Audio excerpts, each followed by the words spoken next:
Welcome back to the Live with Grace podcast, where we discuss sports, lessons, and life as athletes, professionals, creators, dreamers, and leaders.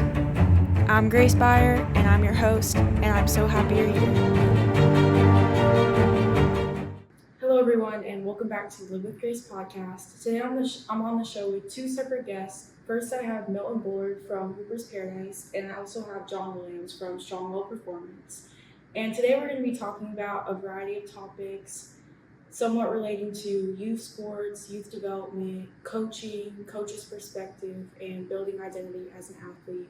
I'm going to come up with a podcast title for this later because it does encompass so many different topics. But to start, do you guys mind talking about the purpose behind your separate companies? Yeah, so Hooper's Paradise, we were usually, I've been in the AAU arena all my life. So Hooper's Paradise was created just to be a very laid-back, family, culture-oriented athlete, culture-oriented organization where we try to get the community engaged in just using basketball as a platform just to bring people together, and take away a lot of the noise and all the, some of the stuff we got going on with basketball. So it just kind of, we compete, we train, we have different people with different talent levels come through, just trying to give back to the community and help out. Strongwell Performance has been here since 2011.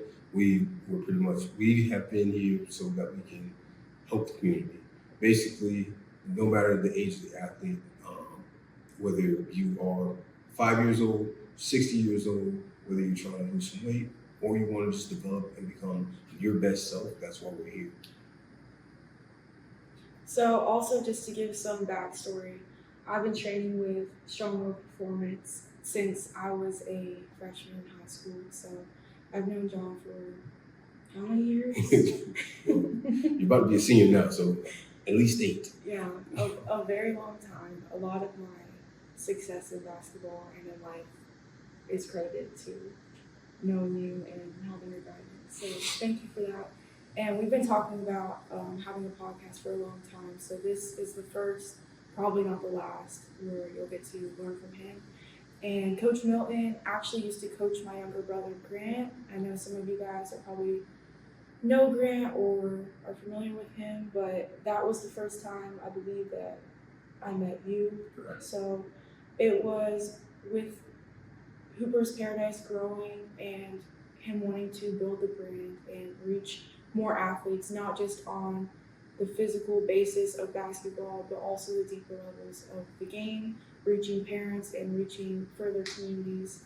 This was a collab that was perfect for that. So both coaches here on the podcast have had a lot of experience with developing players from the time that they're young and building them into players that can go fulfill their potential, whether that be in college, whether that be at the professional level, or whether that be at a very high level in high school. So what would you guys say is the best way to start with a kid that wants to become the best player they can be, but they're young, and specifically in the sport of basketball, but really across all fields? I know that you train more than just basketball. Well, I know that I'm actually asked this all the time. And I know that for a lot of parents, this is something that they don't want to hear, especially in this day and age where specialization is super huge. Mm-hmm. The greatest sport that you probably can put your kid into right now is going to be gymnastics, just because they're overall strength-based. Yeah. I know nobody was expecting me to say that, but it's literally gymnastics. They're going to build up body strength, they're going to build coordination, it's a ton of plyometrics, it's a ton of loading. They work on a lot of joint health. But then moving from there, moving into any other sport, not just the sport you want them to play. So if they're going to run track, they're going to play football, they're going to play soccer. What that does is it actually works on a lot of their dexterity and their flexibility. And it allows us as strength coaches to go back and to be able to build in different ranges of motion versus if you're just a basketball player or a soccer player who has super tight hips, super high calves from always pushing and kicking the ball. Right. Yeah. So have you seen athletes, like the difference of athletes coming in that have always played different sports throughout their life versus the athletes that have specialized at a young age? Yes. The athletes that are specialized, they're super skilled. Mm-hmm. hands down, better than most of the kids on the court in that sport. But then the separation doesn't come until, especially for boys, until that 8th, 9th, 10th grade area. Right. In the 8th, 9th, 10th grade area, now you get to see the work that you were doing when you were younger.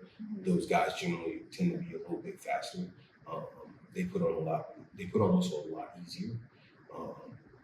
They understand concepts because they are able to relate it to other things a lot easier and get it to translate. And they're also better communicators just because they've had to work with so many different kids. Right, that makes sense. Have you seen the same thing with athletes coming in? Like, can you tell that they play different sports based off their athleticism, how they move? Yeah, so like what remains to the soccer player. If kids play soccer, usually their footwork is very, very good when it talks about basketball. Like there's stuff they can do. They probably can't shoot a lick, but they can do a lot of things with their feet. And it's easy for me to teach them different things because, basketball is one of those games where you're stopping, going, turning.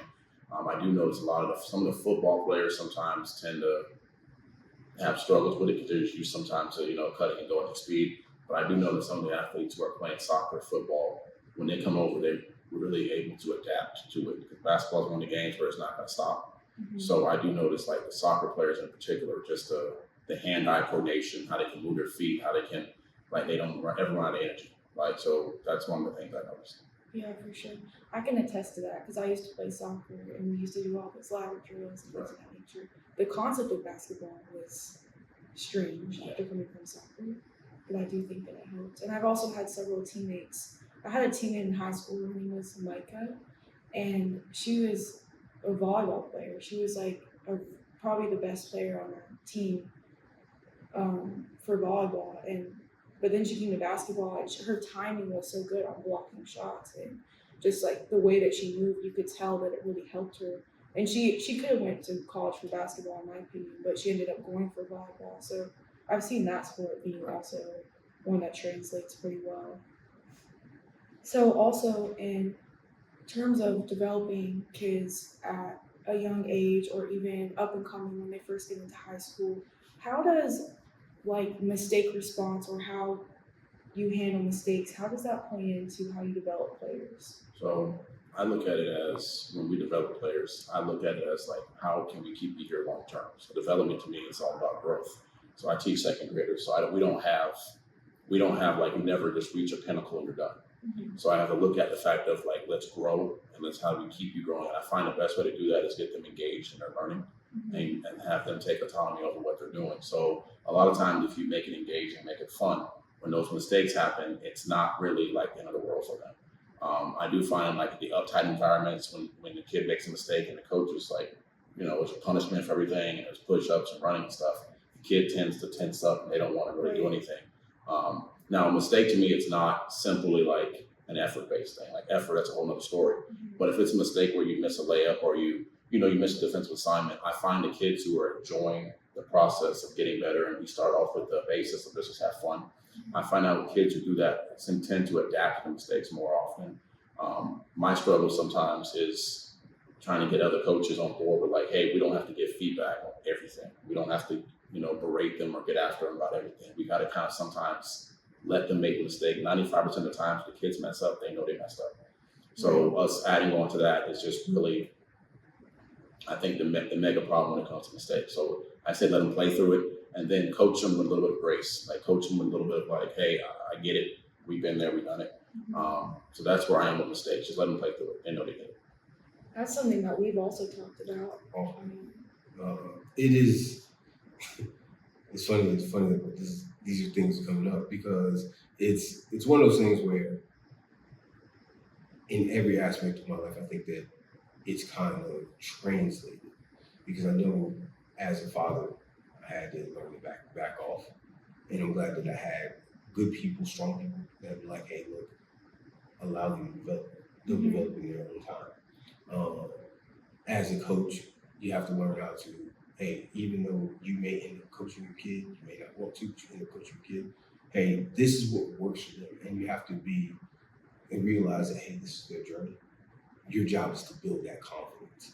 And I know a lot of times, especially for the coaches in my generation, I know that it's extremely difficult because we would coach the exact opposite. Mm-hmm. I've seen guys at home. I've seen I've seen you just won't play. You're not good enough. Get better. Oh, you missed a layup. You might not play for 3 games. It was a lot of that. And now, with your own personal growth and development, I think it translates a lot better into the coaching aspect of it. What do you want to see from your team? Because they're a reflection of who you are. Right. So if you're angry all the time, your team's gonna be angry. If you're gonna be tough, but then you're gonna be understanding and you want to do that high effort, that's what you're gonna put out. I think people get it mixed up sometimes. They talk about, like, I tell them, hey, let the kids go learn. They're like, Milton, these are not second graders, or these are not little kids. I'm like, no, like, it's for everybody. So, like, you got to get to a point where you look at the kids and you understand they're going to mess up, they're going to do what they need to do. And at the end of the day, I think the big part of development is us giving them the room and the telling them it's cool to make mistakes. Because I grew up where, if you did something wrong, you might not see the court. And, like, listen, I have times where I'm coaching competitively. Like at high school, when I coach high school, it's competitive. So, like, if you might miss an assignment, it might be out for a minute, But from the developmental purpose, we're trying to grow kids. There has to be a space of, like, this is where you can mess up. This is where you can mess up right now, and there has to be a time to mess up. But I think a lot of times what I'm seeing is, like, kids don't have any place they can go play now. Just go and just develop where they can just mess up, because it's either a high pressure AAU environment, high school is something where we need to turn that gauge off and say that doesn't mean we're not holding you accountable. That doesn't mean no effort. It's not a free fall, but it does mean, like, we get it. Like, you're gonna have to go through this on your own. I think the biggest difference, especially with development, is, like you said, being able to go play. It doesn't matter what sport it is, just because the difference is that I could have played basketball. My mom would drop me off at 7:00 in the morning, and we would play until lunch. And then we lunch would end, and then we go swim at 3, and then we get out of the pool at 4, and then we play until 6, and then I go home, and then we play soccer. So for a lot of kids, that just isn't the case. Parents are working all day. So how do we get them out and get them to be able to play? Because ultimately, we become better at a sport, we have to play it often, and not just in controlled environments. Mm-hmm. And I think because that's where the biggest growth happens. What are you going to do on your own? Are you self-motivated? And you're not going to see that in your second grader. Oftentimes, you're not going to see it in your third grader, your fifth grader. I mean, there are some anomalies to that, but ultimately, across the board, that isn't going to be the case. I find that when you look at the developmental feature, I know, like, you're talking about you going out to play. Like, I would literally, I grew up in Orlando, so it was a heavy basketball. So, like, it was something to where you knew where to find me on a Saturday afternoon for 8 hours. So, like, I would say, Mom, I'm doing my chores, I'm going. And so the stuff that I learned by just going to play, and this was like when I was like 12, 13, 14 years old, just by just going to play and spending 7, 8 hours at a court playing against people from different culture backgrounds, different ethnicities, people coming in like off of work. These are older adults, and they pull you aside and tell you something. There was no like where we were dribbling on cones. It was a hardcore court, and I was at Inglewood Neighborhood Center, so I would play outside, and then if we lose, get kicked off, I would go inside and play, and then I do that for all the times. I think a lot of times when I started coaching, I had to start realizing these kids don't have that. So the stuff that I'm trying to teach them, I learned through just going to play a crap ton of basketball year round. And we're trying, it's like sometimes I feel like coaches are trying to stuff all that in kids and not realize we had to, like, the hours of basketball we played, not really training technically. It was just the amount of basketball you played, where you played, gave you the experience you have to where you just can get on the court even today, limping around and still get out there and do what you need to do. But we try to stuff too much into that development focus into like a little gap. And a lot of the development takes place when they're free. One thing I notice is even when I have kids during recess, they love to play. Kids love to play. I don't care what grade you are. Kids, even like your teenagers who act cool sometimes, they love to play. You put them in a play environment, they learn to play. So I think there needs to be a lot more just play. Give them a structure, give them the confines, but let them play. And what you'll do is you'll find out what type of runners they are. You'll find out how to give them feedback, how they communicate. Now, you talk about communication. They start actively communicating with other people around them. You hear how they problem solve. A lot of times when kids play, I can find out who my gifted kids are just by listening to how they talk. And like, I can say, well, you think this way, so this is how I'm gonna go and teach you next time, this, that, or the other. So I'm big component on play. Just let them go do it.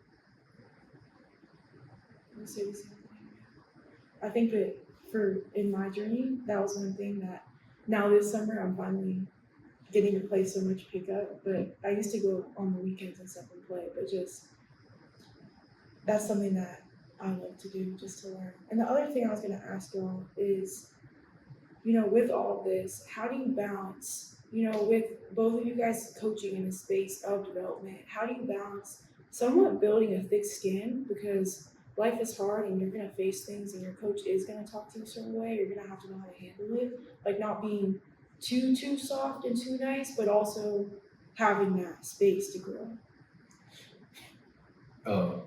Personal growth. We know say that, like personal growth.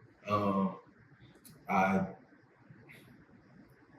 come from a very, very straightforward, very blunt family, so that's how a lot of times I would communicate. That doesn't work for everybody. Right. And that was tough for me.